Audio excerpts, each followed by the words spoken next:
Here's the lineup for the third and final race from Taupo for the NZV8 Utes. Kane Lobb and Andrew Wade off the front row. Chris Pither and Scott McKelvey from row number 2. Simon Byrne, he's patched up after race 2. He lines up alongside Jeff Spencer. Then we go back to Dave Kernahan and Mike Buzz Lightfoot. Row 5 start for Graham Byrne alongside Peter Robb.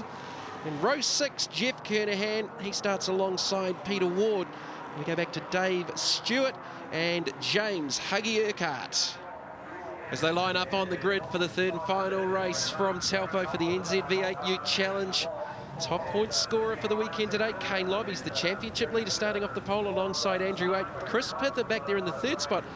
Brownie at the start of the weekend before we go to this race start, Pither was 78 points out of the race lead. He's now 79. He's had a pole and a win, but a drive-through in the second race as we go to green has really hurt him again in the points.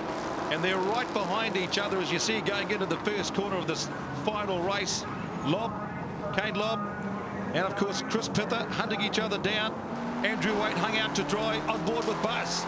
He had a good result in the last race. That's much better. Oh, he's missed a gear. He's off. I thought he was off track there for a moment, but I think it was just something as simple as a missed gear for the BSL Racing Ford. So Spencer gets ahead of him. So yeah, what a weekend. It's been so up and down. It looked like Chris Pither was really dominating, and then that drive-through penalty in race number 2 after that touch with Kane Lobb.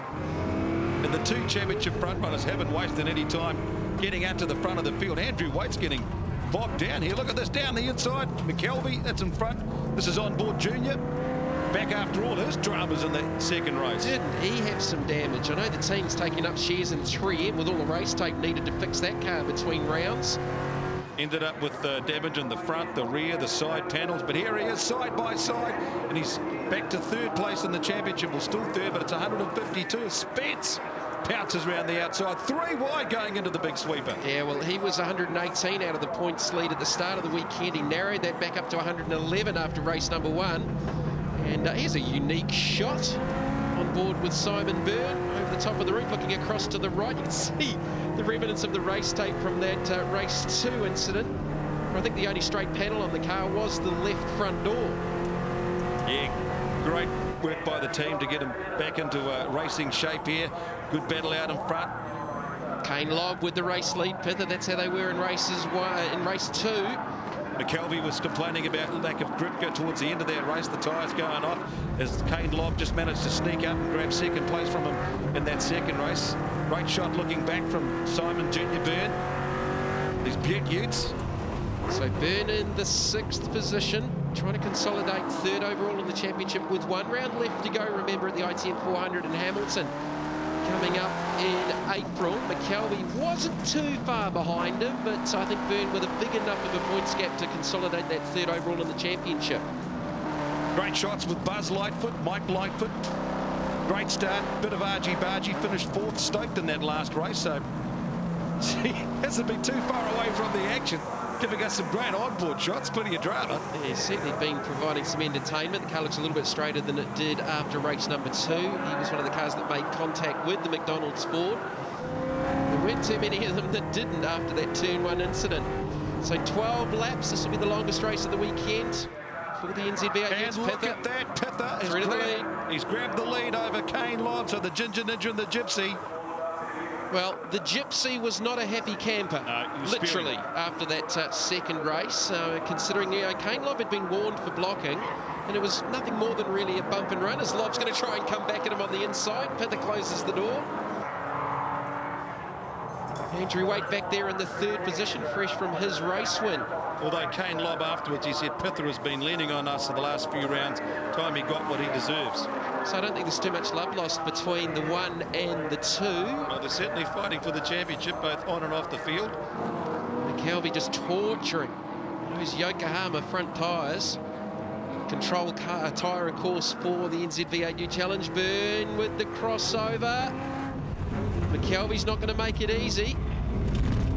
Very limited passing opportunities through this part of the Taupo Motorsport track, through the Motorsport Park, through the tight part of the infield, but it's all important to maintain. Whoa, look at that, just a bit wide. McKelvey sideways. How many times have we said sideways and Utes in the same sentence over the last, 17 races?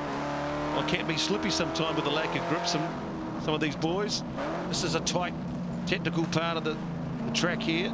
Turn 7, or Byrne this time is sideways. There's the 800th time we've said sideways and Utes in the same sentence. Then you can boot it right around here and into the big loop before the long shootout down the straight. I wonder what these three have got cooking up this time.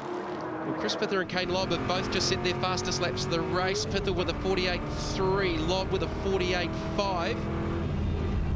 And we're just hearing a call on race radio that a safety car has been dispatched, the AMG Mercedes. It's going to come out onto the racetrack and close this field up. Pither leads from Lobb with Andrew Waite in third. So we're going to go back to race conditions. There is the green flag. Kane Lobb slips down the inside of Chris Pither. It is game on for the restart. Pither's going to have to try and get back around Lobb. Andrew Waite may be able to slip down the inside as well. Hold your breath.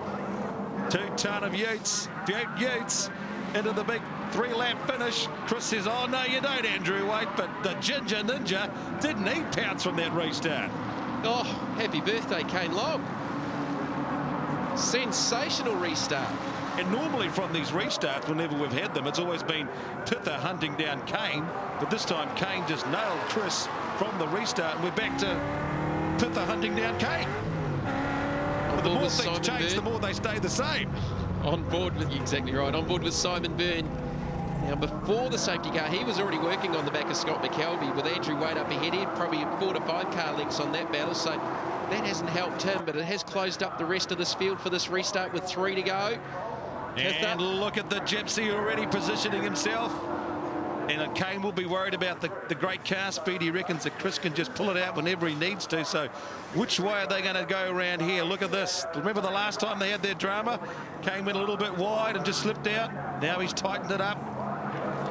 As we said, Pither started the weekend with a 2.5 second advantage over the Mark Cromie Holden, but in outright lap time at the moment, Pither with a 148.3, Lobb with a 148.5. So certainly the changes they've made to the Holden have worked for the Cromie team, as they're on board with Lightfoot, and they've managed to get past Andrew Waite. So did McKelvey. I wonder if his tyres have gone off. Well, maybe a missed gear change out of turn number 11. Lightfoot's going to seize the opportunity down to the carousel.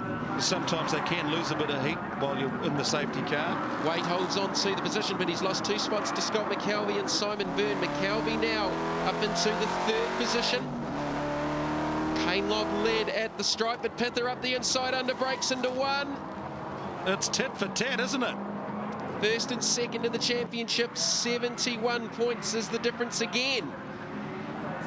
1 lap he's in front, 1 lap he's behind. They chop and change all the time. And this is just going to go right down to the last race of the series. That's why the NZV8 Utes has really stepped up to a top-class category this year. Great to be part of the Premier Motor Racing Championship Series. Look how close the 2 top dogs are in the series. And they are on the track. And then the rest of the freight train, McKelvey, Byrne and Waite and Lightfoot. Yeah, Kane Lobb very, very strong through the infield and under brakes. Here's McKelvey, Byrne, Waite, Lightfoot completing the top 6. Junior would love to get past McKelvey too to, you know, protect his points. Well, we've got some damage there. Look at the damage coming off Scotty's car. Yeah, I think that must have come from the restart. Yeah, there was I did see a touch from Simon Byrne. It's dislodged the rear bumper. Still attached on the left rear side as Kane Lobb's got the long way around Pither up into turn number 11. It looks like he's going to be drifting, though. He's going to go try and do the old crossover. Pither's run it in deep, but he manages to get back on the brakes to roll it out. But Kane Lobb should have a fairly decent head of steam here off the exit. Can he get the draft?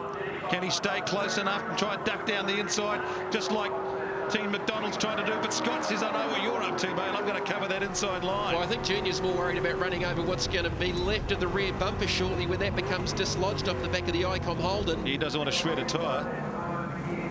So there's the trailing bumper damage for Scott McKelvey. Now, he really needs that to come off, otherwise he's going to probably get the meatball flag. Down the inside, yeah, I thought Junior would just say, right, I'm going to, oh no, he's too far away. Can't nail that.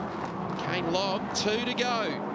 2 laps to go. There's Lightfoot ahead of Andrew Waite, so Lightfoot picks up another spot. Here's the peak antifreeze replay. Lightfoot's gone the long way around. Oh, good. Oh, little touch, but Lightfoot, drifting style, holds on to it. Oh, he's got past. No, he hasn't. They're both red. Did you think the red one had gone past the other I red thought one? the red one had changed the red one. And there's another red one in front, just to be confusing. Yeah, what is it with red Utes in the NZV8 Ute Challenge? All right, so there is the remains of the rear bumper. That's the exciting thing about the end of that shoot, because you've got to scrub off your speed, you've got to lock it up, then they cross over, and some guys give you a bit of racing room, and sometimes they don't.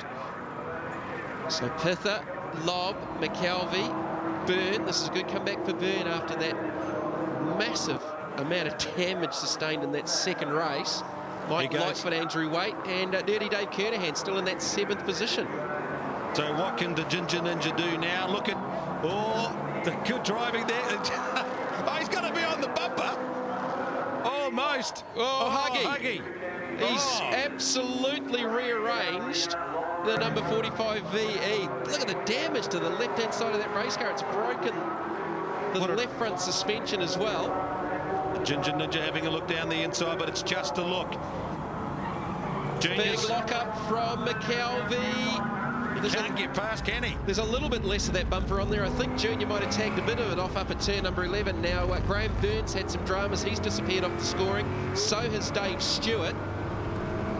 Where is James? Huggy Urquhart gone off. There is what's left of the Works 45. That's the definition of a munted car, isn't it?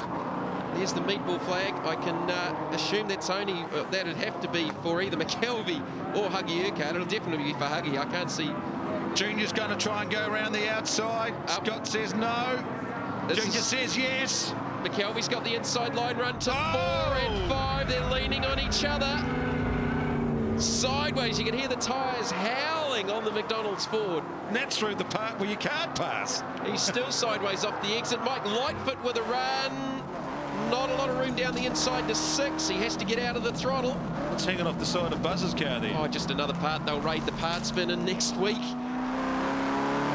The Ford dealerships up north are going to be doing well. I think some of the Holden dealerships as well. There's definitely one rear bumper needed for Scott McKelvey's car. Well, the great thing about this class is they have their control parts, but sometimes it's hard to control the drivers. Here's the Peak Antifreeze replay on board with Mike Lightfoot. That was the big don't argue. A bit of drift to hang on to it, Junior. Lightfoot's got right out of the throttle, thinking, I better not hit Junior again. That's the definition of out of shape.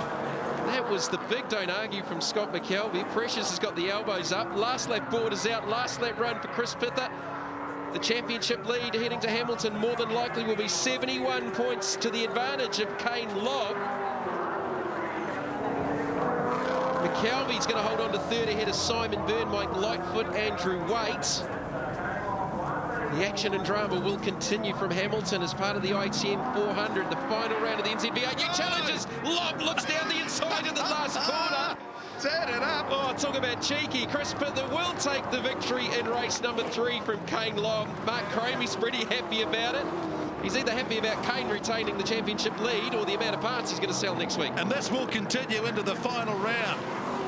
You can guarantee that. Awesome action from the NZV8 Utes. Chris Pither taking the final race victory at Taupo. He's still second in the championship behind Kane Lobb by just 71 points. So Chris Pither, for the Ford fans, takes his 10th win of the championship with 1 round left to go. Kane Lobb leads the points, finishing second ahead of Scott McKelvey. A battered Scott McKelvey, Simon Byrne, Mike Lightfoot and Andrew Waite completing the top 6. Okay, mate, congratulations. It was a pretty good battle for first, second place, but more importantly, 1 round to go, 71-point lead in the championship. 71 points now, is it? Oh, well, that's a handy little buffer, but if Chris keeps doing what he's doing, I think he's going to eat into that quite easily. But, I mean, we've done a pretty good points haul this weekend, and that's what we need to do for the championship. And, I mean, I'm glad of how the Mark Cramey Holden's going this weekend, and, I mean, we sort of kept ourselves out of trouble, which is always a good thing. And, yeah, I look forward to Hamilton. I haven't driven there yet, so what I hear, it's an awesome track to drive. So hopefully we get our head around it pretty quickly.